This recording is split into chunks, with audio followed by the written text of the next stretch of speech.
Oh. Does anyone know? Oh.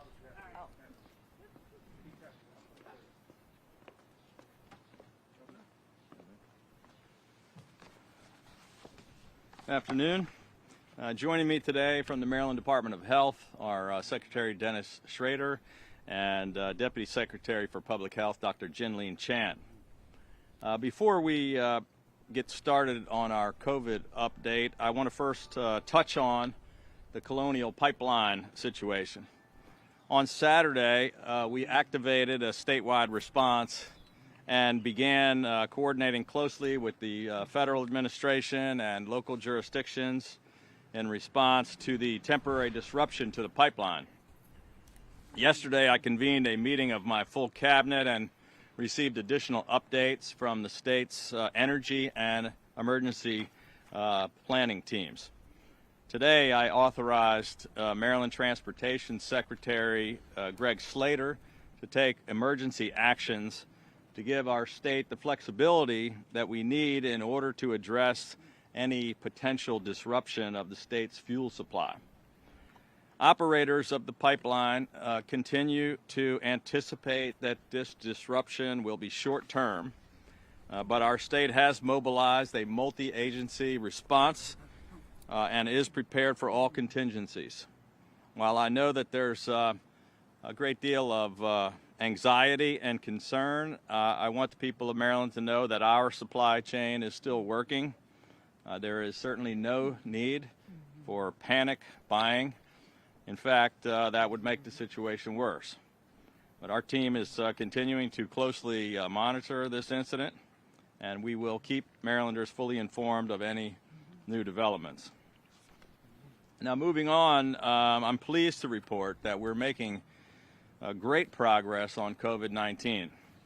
Our continued recovery and a return to normal are dependent on two key factors: getting Marylanders vaccinated and continuing to see improvements in all our key health metrics. As of today, Maryland has administered more than 5.3 million COVID-19 vaccines. We have vaccinated 86% of all Marylanders over the age of 65 and 65.4% of all Marylanders over 18. Maryland is vaccinating at a faster rate than the nation and faster than most other states, and we are well on our way to reaching 70% of all adults vaccinated by Memorial Day weekend. As part of our No Arm Left Behind initiatives, we continue to have more than 3,000 points of distribution. We have now expanded to 665 pharmacies and 271 doctor's offices. Our equity task force has now completed over 350 missions. We continue to have 13 mass vaccination sites open and fully operational all across the state. Direct scheduling remains immediately available at all of these state sites.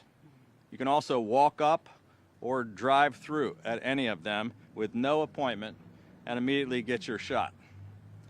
Thanks to the hard work of our team of more than 11,400 people who've been working around the clock to get more shots into the arms of more Marylanders, it has never been easier to find and to get a vaccine. And we encourage everyone who hasn't done so to immediately do it. As a result of all this progress, all our health metrics continue to show dramatic improvement across the board.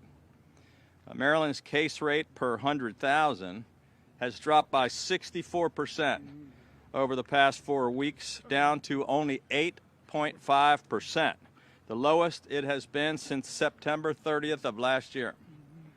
Our positivity rate has now dropped below 3% to only 2.74% from a peak of 9.43% in January and a high of 26.83% last year. Our positivity rate is now at the lowest point since September 30th of last year, September 29th of last year. COVID hospitalizations continue to significantly drop across every region of the state. They are down more than 60% from their winter peak a couple of months ago. and at their lowest point since November 10th of last year. As a direct result of our incredibly fast pace of vaccinations and because of the subsequent declines in hospitalizations, positivity rate, transmission rate, and case rates, today we are able to take additional actions on our return to normalcy. Effective this Saturday, we are lifting all restrictions on all outdoor entertainment, art, sports venues, including all ticketed events, as well as all indoor entertainment venues, conventions, and other businesses. All restrictions will also be lifted on both indoor and outdoor dining. So effectively, as of Saturday, every business in Maryland will be able to open at 100% with no restrictions. Cruise terminal in Baltimore City will also be reopening. The CDC is working directly with ports and the cruise industry representatives preparing for their safe return to business. The only thing that will remain in place for the time being is the indoor mask requirement, which we will be able to lift as soon as we reach the federal goal of 70% of adults receiving at least one dose of the COVID-19 vaccine. President Biden set the goal of trying to get things back to normal by the 4th of July. Here in Maryland, our plan is to get everything back to normal by Memorial Day. We are making amazing progress towards that goal. In fact, we're just 4.6% of our vaccinations away from reaching it. Our health and economic recovery continues to outpace the nation, and we've had 11 consecutive months of job growth in Maryland.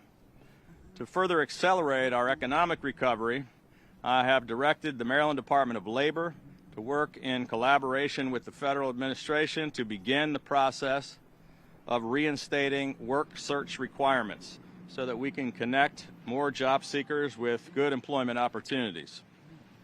We truly are closer than ever to getting back to a sense of normalcy, but once again, the fastest way to get rid of our damn masks and to put this pandemic behind us once and for all is for every single eligible Marylander to get vaccinated as quickly as possible.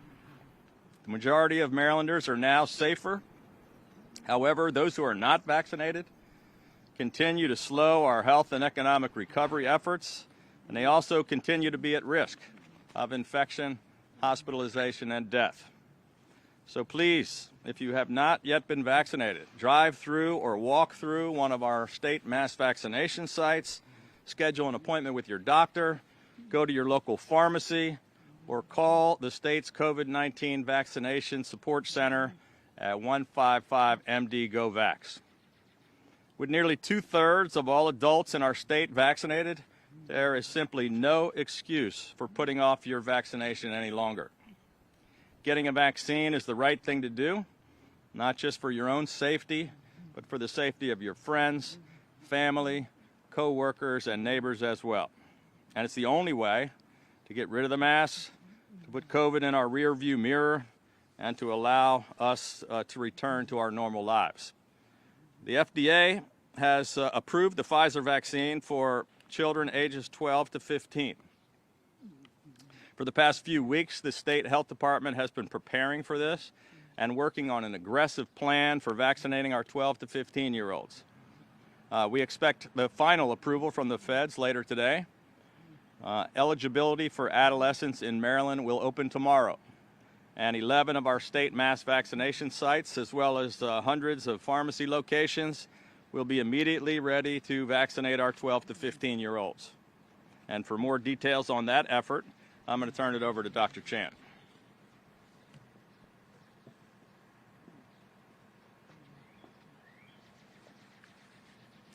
Thank you, Governor, and thank you, Mr. Secretary. I'm pleased to be here today to talk about the pediatric vaccination effort for those 12 and up here in the state of Maryland. I know that there's many parents across the state now who are very interested in getting their kids vaccinated, and I'd like to provide some information about that. As the governor mentioned on Monday, the Federal Food and Drug Administration approved the EUA expansion for those 12 to 15 years old for the Pfizer vaccine. This has met the FDA's rigorous and scientific standards for safety as well as efficacy for kids between the ages of 12 to 15. In clinical trials that included more than 2,000 adolescents in that age range, the Pfizer vaccine demonstrated 100% efficacy in preventing COVID-19 infection. It also showed robust antibody responses in that age group, which means that their immune system was responsive to the vaccine in similar ways to young adults and also teenagers 16 and 17 for whom Pfizer was already approved. It also showed that the vaccine was well tolerated with similar side effects as we have heard and seen among adults and young adults, including pain at the site of injection, fatigue, headache, sometimes a low-grade fever or muscle aches, but those usually resolved within 2 to 3 days. Earlier this afternoon, the CDC's ACIP committee or Advisory Committee on Immunization Practices met to discuss in detail the data on both safety and efficacy for the Pfizer vaccine. What they did after considerable discussion and after presentation of the detailed data is that they did vote to recommend that the Pfizer vaccine be approved for use in children 12 to 15 years of age. And more detailed recommendations from their meeting will be issued at a later point. So these are recommendations that will be made to CDC's director. So in preparation for this, here in the state of Maryland, we have been working for weeks to provide vaccines for children in this age group. And once the CDC issues its final approval, which we anticipate this evening, families can take their adolescents to locations around the state where Pfizer vaccine is already offered. To start, as the governor has mentioned, we have 11 state-run mass vaccination sites that have the Pfizer vaccine and about 300 pharmacies as well as locations in local health departments and in hospital-based clinics that will be available on our COVID Vax website. We've been working closely with our local health officers in every county, with the Maryland Academy of Pediatrics, as well as the Academy of Family Physicians here in the state, to work on expanding locations in physician practices where 12 to 15-year-olds can get vaccinated in the coming weeks. This will include more pediatricians and other providers that are willing to vaccinate minors as well as their family members. And we know that this is important because families have said time and again that they would want to get vaccines at their pediatrician's offices. So that's why we are working very actively to make sure that these providers have as soon as possible availability of Pfizer vaccine for their patients. At many of these sites, it is important to note, including at the state's mass vaccination sites, minors will need to be accompanied by a parent or guardian in order to be vaccinated.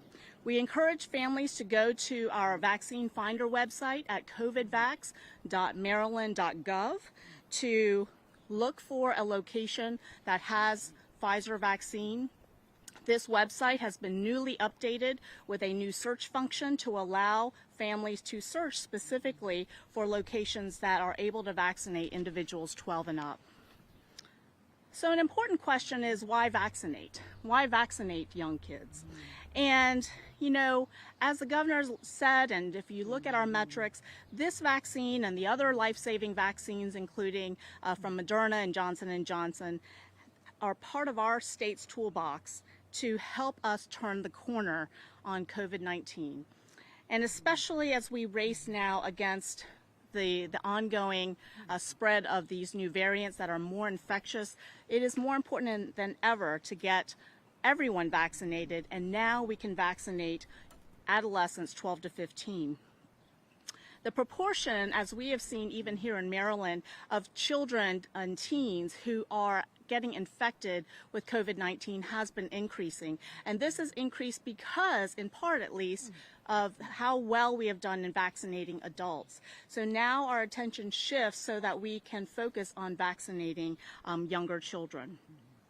Vaccines can protect teens against infections and potential complications from COVID-19, and importantly also decreases the chance that they could spread the infection to others.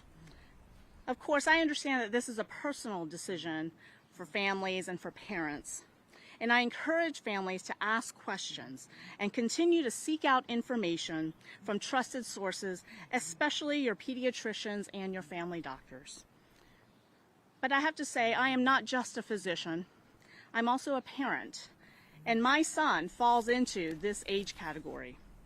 And so we have been having conversations with him about getting vaccinated and what the importance of it is and what to expect and why it is important for him so that he can get back to some of the activities that he missed out on last year, like summer camps and hanging out with friends and other activities. So this is really what we are vaccinating for, to get back to a normal that our kids and our families deserve.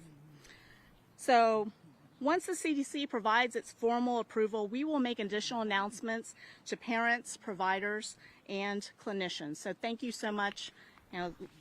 Happy to take questions. Turn it back to you, Governor.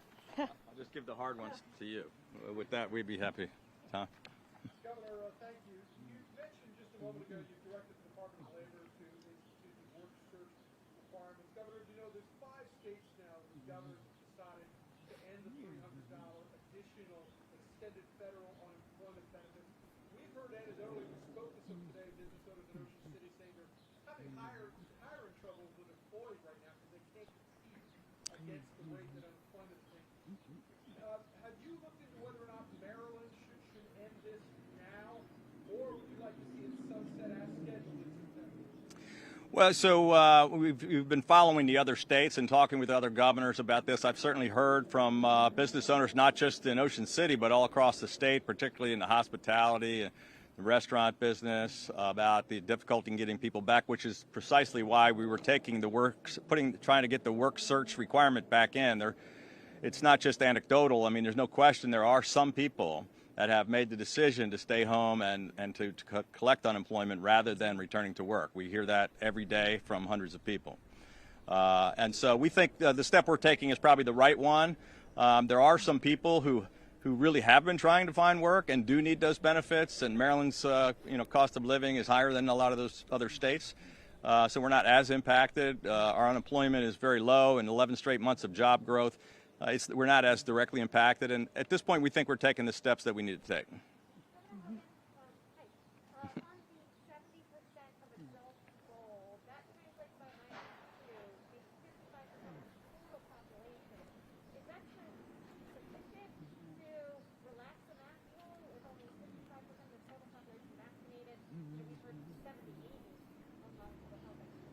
Well, most of the experts are now talking about that. It was President Biden who set that goal, not me. Anthony Fauci, Dr. Gottlieb, a number of others are saying that we should be lifting the mask rule now. And we think we found the right spot. Our numbers are, as I mentioned, much lower than they've been all year, hitting our lows of last year. Hospitalizations, everything dropping, and we believe we're taking the prudent steps. We're not taking it today because we want to continue to make a little more progress. Can you explain which of the 11, is it 11 state-run mass vaccinations? Yeah. So which one isn't offering Pfizer, and is the FEMA one offering That's a great. Pfizer? That's available on our website. I believe the FEMA one does have Pfizer vaccine, the one in Greenbelt. So I don't have the list in front of me, but I'm happy to provide that. And, we want to make that available. But our mass vaccination sites are located on the covidvax.maryland.gov. And on that website, it lists each mass vaccination site and which vaccine they provide. And may I just follow up on that? I know that local health officers have been telling us for the last few weeks they don't need the state's permission to give the Pfizer. Once the CDC gives the permission, they need you to flip the switch and scheduling here. But could local entities or pharmacy give Pfizer tonight once Ms. Walensky signs off on it? Potentially, many of the vaccination clinics are already planned, and so, we actually did work with our health officers to allow scheduling to happen, for example, ahead of time, but most local health departments and others are planning for vaccines potentially starting tomorrow. Yeah, please. Yeah. Dr. Chan probably has a better answer. You kind of summarized about your son in getting the vaccinated. That you're talking to other parents. But how do you still convince a few of those parents who did get vaccinated themselves and are even more frightened to give it to their children?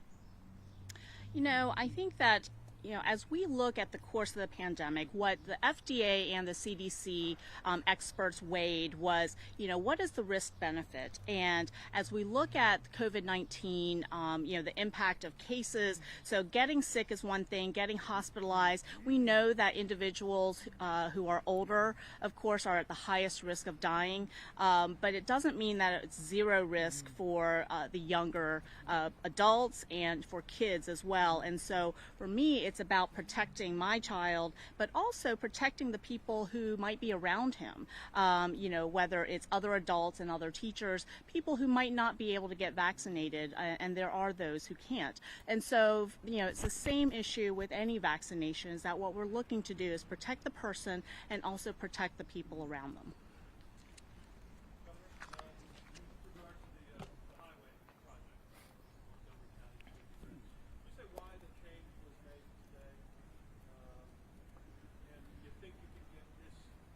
It's really not much of a change. I mean, it's still a tiered project that happens in various segments, and the bridge has always been the top priority. And we reached an accord with Governor Northam, the Beltway Accord. It connects the two states. It's the most critical. It's where the biggest bottleneck is. But our intention is, moving forward, it all has to get fixed, or it's not going to do much to solve the traffic. But we just want to move forward with the bridge, and then move on to the next steps.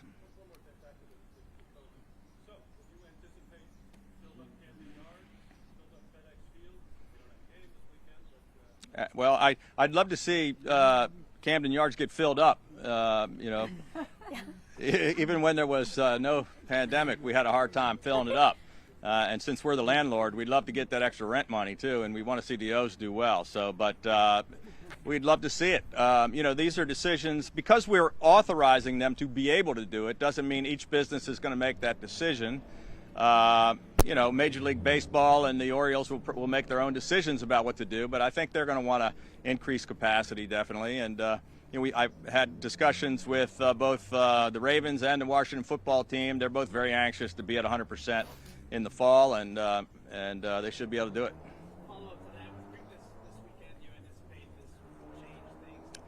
We authorized the Preakness to go to 50% capacity many months ago, and they only chose to go to 10%. So I don't think there's not going to be any change by Saturday. But next year, hopefully, we'll have it full again. Governor, as far as the gas situation is concerned, you said that the supply is good here in Maryland. Gas Buddy's reporting about 11% are out of gas as far as stations in Maryland. Actually, we have about 4% in Maryland, which is much better than most of the other states that are impacted. I think Georgia's at 19%, so it's about 500%, worse. But we do have a few stations that are 4% that are out of gas, primarily because of people going and filling up their tanks and filling up gas cans because they were under this false impression that everybody was running out of gas. We're in a much better situation for a number of reasons, but the Port of Baltimore, we bring a heck of a lot of our oil in through there, and it goes on trucks, and it's not impacted by the pipeline. Have you received any confidence from the White House that the situation with the pipeline will be resolved soon? And how long will the supply last? Well, that's a great question. We've been trying to get answers, and I'm not sure anyone knows the answers. This is an unregulated industry. It's a privately owned pipeline. We have no jurisdiction over them whatsoever. They don't go to the PSC. The federal government really doesn't have any involvement with them, but we have this hacking situation, which is impacting a whole lot of states up and down.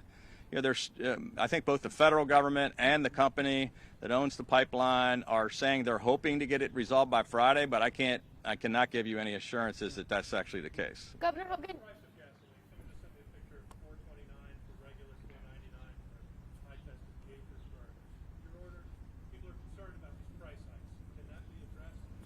Well, I don't know the specifics of somebody tweeting you about that, but yeah, we're not going to allow for price gouging, and we'll take steps to stop that from happening. Governor Hogan, turning to tomorrow, the crime meeting that you have scheduled with Mayor Scott, Commissioner Harrison, is that still happening, one? And two, is the CJCC a non-starter for you? I know the mayor said today he's looking at making it a voluntary basis to restart it. And what specific type of crime plan are you looking to hear from these city leaders tomorrow? Well, look, I'm looking forward to the meeting. We've been asking for quite some time, and the mayor said back in December he was going to put out a detailed plan on how he was going to address violent crime. We've been meeting with them. Our teams have been on a weekly basis. We had our whole administration met with them back in March. We didn't see a plan. We still haven't seen one yet. And what I said is we're really hoping that tomorrow we're going to see a detailed plan about what the city wants to do to address violent crime. And as far as the committee, I don't have any opposition to them starting it back up again. But I think it's pretty naive to think having a committee have some meetings is going to be enough to stop the murders and the shootings in Baltimore City. And helicopters might be needed. Just quick follow-up. I know you... Yeah, come on, Sharice, the helicopter, you got to give an extra question for the helicopter. I know that there was an agreement made with the city state's attorney as well to have a meeting. Do you have a date set for There that is yet? no agreement to meet with the state's attorney. She never even asked us. She just made a media statement saying that she wanted a meeting, but no one in our office has ever been contacted by her about a meeting. Quite frankly, given the fact that she's under federal investigation and not really prosecuting crime, I'm not sure it'd be very productive.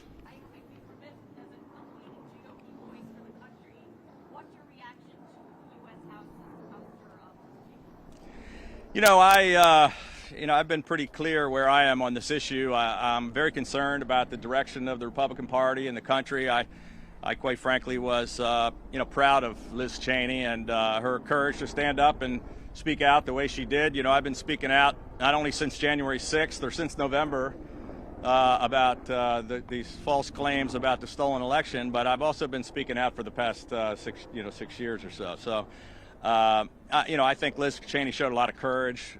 Quite frankly, it reminded me of my dad when he was in Congress during the impeachment of Nixon. It was not a very popular thing to do, but he stood up and told it like it was and told the truth. And I have a lot of admiration for Representative Cheney. Thank you. Yep. Thank you. Thanks.